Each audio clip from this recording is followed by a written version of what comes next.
भारतीय संसद ये शब्द सुनते ही ना दिमाग में क्या आता है? खूब सारी बहस, कानून, राजनीति, यही सब तस्वीरें घूमती हैं। पर ये सब असल में होता कैसे है? आज इसी पावरफुल संस्था की कहानी को समझते हैं, बिल्कुल सिंपल भाषा में। तो सबसे पहला और सबसे बड़ा सवाल, भाई 140 करोड़ लोगों का देश, ये अपने आप को चलाता कैसे है? मतलब हर एक इंसान से तो जाके पूछ नहीं सकते है ना। तो फिर इसका हल क्या है? कैसे होता है ये सब? और इसी सवाल का जवाब है संसद। ये भारत की सबसे बड़ी, सबसे पावरफुल कानून बनाने वाली बॉडी है। आप कह सकते हैं कि ये देश का सबसे ताकतवर ठिकाना है। यहीं पर बसती है देश की संप्रभुता। अब ये संप्रभुता क्या चीज है? इसका सीधा सा मतलब है सुप्रीम पावर या अंतिम अधिकार। मतलब संसद ने जो कह दिया, जो फैसला ले लिया, वो पूरे देश के लिए फाइनल है। उसे कोई और बदल नहीं सकता। हाँ, जब तक कि संसद खुद ही उसे बदलने का फैसला ना कर ले। तो चलिए देखते हैं कि आज हम क्या क्या समझने वाले हैं। सबसे पहले, संसद देश का पावर सेंटर क्यों है? फिर इसके 3 हिस्से कौन कौन से हैं? लोकसभा और राज्यसभा में आखिर फर्क क्या है? हमारी आवाज एमपीज के जरिए वहां तक पहुंचती कैसे है? और हाँ, नए संसद भवन की जरूरत ही क्यों पड़ी? और आखिर में संसद के सेशंस कैसे चलते हैं? ओके, तो शुरू करते हैं संसद के हिस्सों से। ज्यादातर लोग सोचते हैं कि इसके 2 हिस्से होते हैं, लेकिन कहानी में एक ट्विस्ट है। ये सिर्फ 2 सदनों से कहीं ज्यादा है।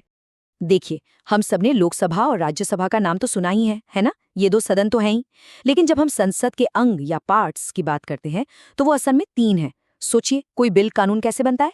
पहले वो एक हाउस से पास होता है, फिर दूसरे हाउस में जाता है। जब दोनों जगह से उसे हरी झंडी मिल जाती है, तब वो पहुंचता है तीसरे और सबसे जरूरी हिस्से के पास, और वो है राष्ट्रपति। जब तक प्रेसिडेंट साहब के साइन नहीं होते, कोई भी बिल कानून नहीं बन सकता।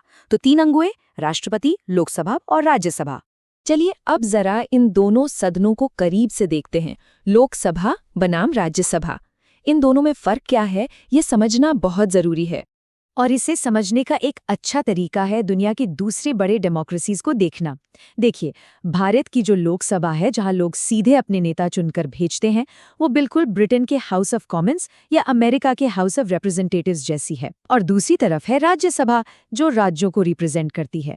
ये कुछ कुछ ब्रिटेन के हाउस ऑफ लॉर्ड्स या अमेरिका के सेनेट की तरह है। तो ये जो 2 सदनों वाला स्ट्रक्चर है ना, ये दुनिया भर में काफी कॉमन है। अब जरा इस टेबल पर नजर डालिए, यहाँ सब कुछ क्रिस्टल क्लियर हो जाएगा। देखिए, लोकसभा के मेंबर्स को कौन चुनता है? हम और आप, यानी आम जनता, डायरेक्ट वोटिंग से। वहीं राज्यसभा के मेंबर्स को राज्यों के एमएलए चुनते हैं। इसी वजह से लोकसभा को ज्यादा पावरफुल माना जाता है। इसे फर्स्ट हाउस भी कहते हैं। लोकसभा का टर्म 5 साल का होता है और इसे सरकार गिराकर भंग भी किया जा सकता है। लेकिन राज्यसभा, वो एक परमानेंट हाउस है, वो कभी भंग नहीं होता, और इसके मेंबर्स का टर्म भी लंबा होता है, 6 साल का। उम्र का भी फर्क है, लोकसभा के लिए कम से कम 25 साल और राज्यसभा के लिए 30 साल। तो सीधी सी बात है, एक हाउस सीधे लोगों की आवाज है, तो दूसरा राज्यों के हक की बात करता है।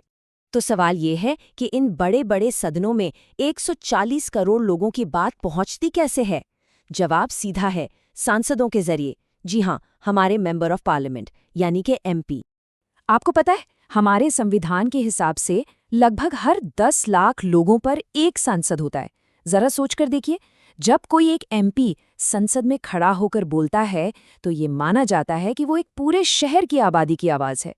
ये बहुत बहुत बड़ी जिम्मेदारी है। और इसीलिए ये बात कही जाती है कि सांसद सिर्फ नाम का नहीं होना चाहिए। उसका काम सिर्फ चुनाव जीतना और घर बैठना नहीं है, बल्कि उसका असली काम तो संसद में अपने इलाके की आवाज उठाना है। चाहे इलाके में यूनिवर्सिटी की मांग हो, किसी अस्पताल की जरूरत हो, या फिर टूटी फूटी सड़कों का मुद्दा, इन सभी प्रॉब्लम्स को संसद में उठाना ही उसकी असली जिम्मेदारी है।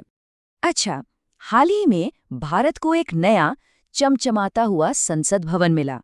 पर सवाल ये है कि आखिर इसकी जरूरत ही क्यों पड़ी? पुराने वाले में क्या दिक्कत थी? इसका जवाब हमारे पास्ट, प्रेजेंट और फ्यूचर तीनों से जुड़ा है।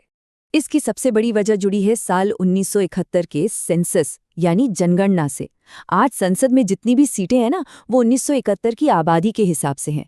कई साल पहले ये तय किया गया था कि सीटों की संख्या को अभी नहीं बढ़ाएंगे, उसे फ्रीज कर दिया गया था। और इसकी एक बहुत बड़ी प्रैक्टिकल वजह ये भी थी कि पुराने संसद भवन में और सांसदों के बैठने की जगह ही नहीं थी। तो जो पुराना संसद भवन था वो 1927 में बना था, गोल शेप का। उसे ल्यूटियंस और बेकर ने डिजाइन किया था। अब उसे एक म्यूजियम बना दिया गया है। और जो नया संसद भवन है वो ट्रायंगुलर शेप का है, जिसे विमल पटेल ने डिजाइन किया है, और इसे बनाया ही गया है फ्यूचर की जरूरतों को ध्यान में रखकर।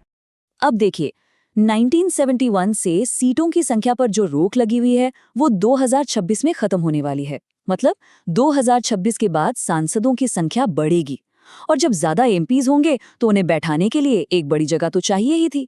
इसीलिए नया संसद भवन बनाना एक तरह से जरूरत भी थी और मजबूरी भी। और हाँ, इस नए भवन में 3 मेन गेट्स हैं, जिनके नाम भी बड़े सिंबॉलिक हैं: ज्ञान द्वार, शक्ति द्वार और कर्म द्वार। चलिए अब ये समझते हैं कि संसद में असल में काम होता कैसे है। सारा कामकाज होता है सेशंस के जरिए, जिन्हें हिंदी में सत्र कहते हैं। संविधान के मुताबिक संसद का सेशन बुलाने का अधिकार राष्ट्रपति के पास है। जब वो सेशन बुलाते हैं तो उसे कहते हैं आहूत करना, और जब सेशन खत्म होता है तो उसे खत्म करने की घोषणा भी वही करते हैं, जिसे कहते हैं सत्रावसान। एक साल में आमतौर पर 3 सेशन होते हैं। सबसे पहला और सबसे लंबा होता है बजट सेशन, जो फरवरी से मई तक चलता है। ये सबसे जरूरी भी होता है। फिर आता है मॉनसून सेशन, जुलाई अगस्त के महीने में, और साल के आखिर में होता है विंटर सेशन, नवंबर दिसंबर में, जो सबसे छोटा होता है। और एक बहुत ज़रूरी नियम ये है कि कोई भी 2 सेशन के बीच में 6 महीने से ज़्यादा का गैप नहीं हो सकता। तो आज हमने समझा कि संसद बनती कैसे है, इसके दोनों सदन कैसे काम करते हैं और कैसे 140 करोड़ लोगों की आवाज़ यहाँ तक पहुँचती है। ये हमारे लोकतंत्र का वो इंजन है जो लोगों की उम्मीदों को कानून की शक्ल देता है। लेकिन भविष्य एक बहुत बड़ा सवाल लेकर खड़ा है। 2026 के बाद जब सांसदों की गिनती बढ़ेगी तो इसका हमारे लोकतंत्र के पावर बैलेंस पर क्या असर पड़ेगा? ये एक ऐसा सवाल है जिस पर हम सबको सोचना चाहिए।